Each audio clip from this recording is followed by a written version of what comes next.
Ito guys yung na-receive natin sa in-order natin na soldering set. Maganda yung pagkaka-package niya. So check natin yung laman kung ano yung makakuha natin dito sa ating in-order. Bali recommended ko to sa mga nagre-repair ng mga cellphone o yung mga hobbyist na nagbi-build ng mga electronic toys. So yung guys, double packaging pa yung ating product. Talagang protected siya, no? So check natin. Kasi nakalagay dun sa sa isang box na binuksan natin, babasagin daw. Fragile. Yung brand nga pala nito is Yuwa 882D soldering station. Digital with airgun nozzle. Maganda to pag magi-start ka mag-business ng mga cellphone repair, mga electronics na mga component ba, yung mga nagbi-build. So maganda yung box na guys, ayan. Check natin yung laman sa loob kung ano yung makakuha natin. Meron tayo ditong manual, operation instruction, tsaka operation manual, dalawa. Check natin to. So yung guys, maganda yung pagkaka-arrange ng product natin. Ito yung sa soldering niya. Tabi muna natin. May bracket siya rito. Then ito yung mga spares na panggagamitan natin. Yung sa soldering, tsaka yung sa heat. Ito yung sa niya guys, yung sa heat gun niya. Ayan. Then ito yung ating product na Yuwa 882D. So arrange muna natin to. Wala na naman yung ating box.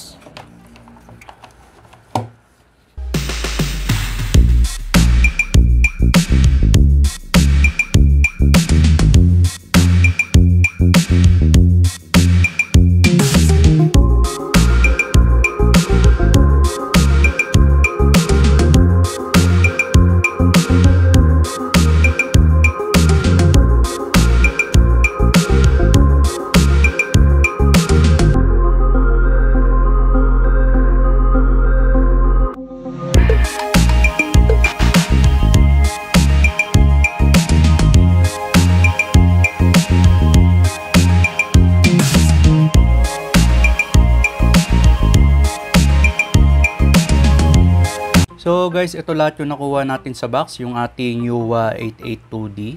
Ito yung kanyang hot air. Ayan. May kabigatan din yun sa hot air niya, pero maganda naman yung itsura niya guys. Very handy siya. Then meron din siya dito mga accessories na ikakabit para dito sa hot air natin. Meron siyang large na hole. Ayan. Iba-iba rin yung niya, yung sukat ng nozzle niya. Ito yung mga accessories para sa hot air. And ito naman yung sa ating soldering. Ayan. Ang una ko nagustuhan dito, makapal yung wire. Maganda yung quality ng ating product. And by the way, iwan ko na lang yung link niya sa description box sa baba ng video natin para ma-check nyo rin yung mga ibang products ng Yuwa. And dito sa power cord niya, makapal din yung yung wire ng power cord niya. And kung makikita nyo rito sa plug natin, meron din siyang ground. So pag ganito yung plug natin, kailangan nyo ng adapter. Ipa-plug nyo lang. Dito sa product natin guys, may power on and off switch siya dito sa likod. Ito yung switch niya sa likod guys. Then may mga sticker pa siya rito na na nakalagay Yuwa Rework Station Model 882D made in China. Tapos ang wattage niya umaabot siya ng 750 watts. Tapos ang voltage niya is 220 volts hanggang 240. Yung hertz niya is 50. Tapos meron pa siyang barcode dito sa ilalim ng ating hot air. Maliit lang yung device natin pero hindi ko pa natitest. And meron siya ditong yung sa soldering natin guys kung magre-replace kayo. Bali tatlong klase. Kung malaki-laki yung iso-solder nyo, pwede nyo gamitin tong isa, yung malaki. Ito, yung slash na yan. So, ito yung mga accessories nya. Dito sa device natin, bali ito yung kanyang tuning para sa hot air. Ayan yung tuning nya. Kung gusto mo ng malakas na buga ng hot air natin, pwede mong i-increase. Kung mahina naman, pwede mong i-decrease. Tapos meron siya ditong temperature display. Dito nyo makikita sa display na to yung temperature ng dalawang gamit natin dito na hot air tsaka yung soldering. Then meron tayong mga button dito. Button para sa hot air, minus tsaka plus. Then dito naman sa baba is yung iron. Ito yon, dalawang button din, minus tsaka plus. And dito sa harap natin, yung sa hot air nya, naka-fix na yung wire nya dito. So, di mo na siya tatanggalin talaga. Naka-fix niya. Pero dito sa sa soldering natin, pwede mo siyang tanggalin. Tapos ikabit.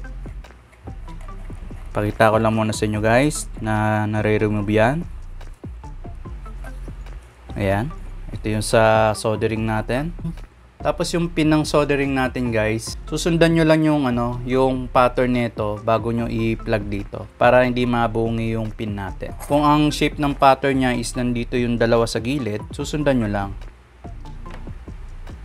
Eh may naman siya, may edge naman siya dito sa sa taas. So dahan-dahan lang natin i-plug. Ayan. Then baba natin yung ating device. Insert. Then meron siyang thread. I-thread lang natin clockwise para kumapit yung plug. Ayan. So plug muna natin to.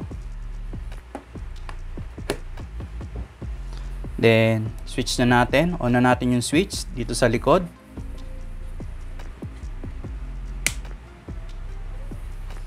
Bali nag-appear na yung niya, yung temperature niya rito sa LCD. Bali naka-off yung natin, yung sa hot air kasi wala siyang temperature dito eh. So babaan muna natin, decrease lang natin. Kailangan nasa 250. Yan. So umabot pa rin siya ng ayan, bumaba na siya. So try muna natin yung yung iron kung okay naman yung yung heat niya, kung mabilis uminit. Ito yung ating LED. So yung temperature niya is 250. Pwede nyo baguhin yan anytime kung nabababaan kayo sa sa 250 Celsius. So test muna natin kung mabilis siyang tumunaw ng LED.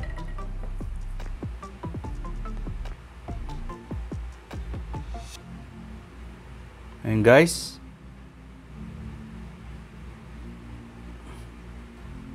Mabilis nga Yung guys mabilis yung niya, yung melting ng LED niya nasa 250. Pero kung nabababaan kayo sa sa 250, pwede nating taasan.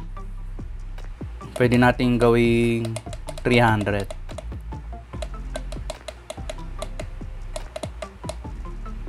Tsaka okay yung soft yung button ng ating 882D. Check natin sa 300. Yan. Check natin kung malakas siya mag-melt. Tsaka makikita nyo rito sa display natin, yung sa 300, di ba? Yung sa gilid niya, merong maliit na ron na umiilaw. Ibig sabihin nun, operational yung yung natin, yung soldering iron natin. Ayun sa gilid. Ayan nagbi-blink. So, try na natin.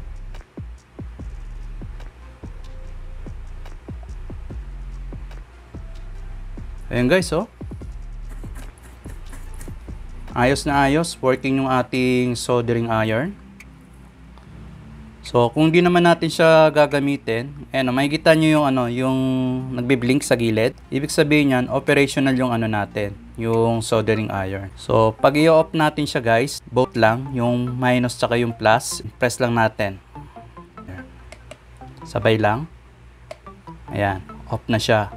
Kung gusto niyo siyang i-on, press lang natin ulit ng sabay. Ayan, ganun lang kasimple. So, okay yung ating soldering iron. Check naman natin yung ating hot air. Off muna natin to. Kunin ko muna to. Ayan. Umandar na yung hot air natin, pero check muna natin kung hanggang saan yung ano niya, yung temperature niya. Ayun. Nasa default siya na 300. Tahimik lang yung takbo ng motor niya. Yung sa motor nito guys is brushless. Pwede rin nating taasan sa 300.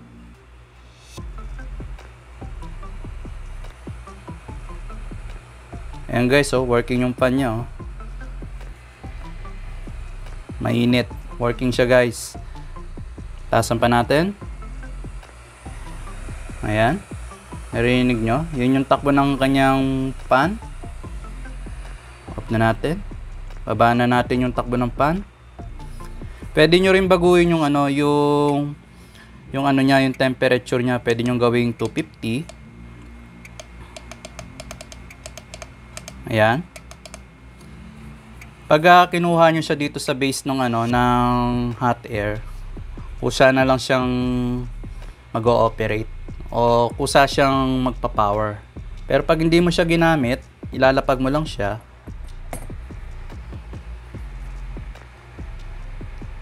Bababa na yung temperature, then magi-stop na yung takbo ng motor. Ibig sabihin nun, may sensor yung ano natin, yung sa hot air natin. So yung guys, working yung ating hot air. Sulit naman yung ating product kung makikita nyo. Tama lang yung bigat. And pag hindi natin ginagamit yung ating 88-2D ng 10 minutes, mag-auto sleep siya. Magi-stop lahat yung ano niya, yung heat neto, pati yung sa soldering iron. Ayan, nag-stop na siya kasi binaba na natin yung ating hot air. Pag tinaas ko ulit yan, aandar ulit yan. Ayan, automatic. So yun guys, working yung ating soldering iron tsaka yung ating hot air dito sa ating YUWA 88-2D. Don't forget to hit yung ating subscribe button and click mo na rin yung ating notification bell para ma-notify ka sa mga iba pa nating unboxing reviews and tutorial tips. So thank you for watching and see you later guys. Bye!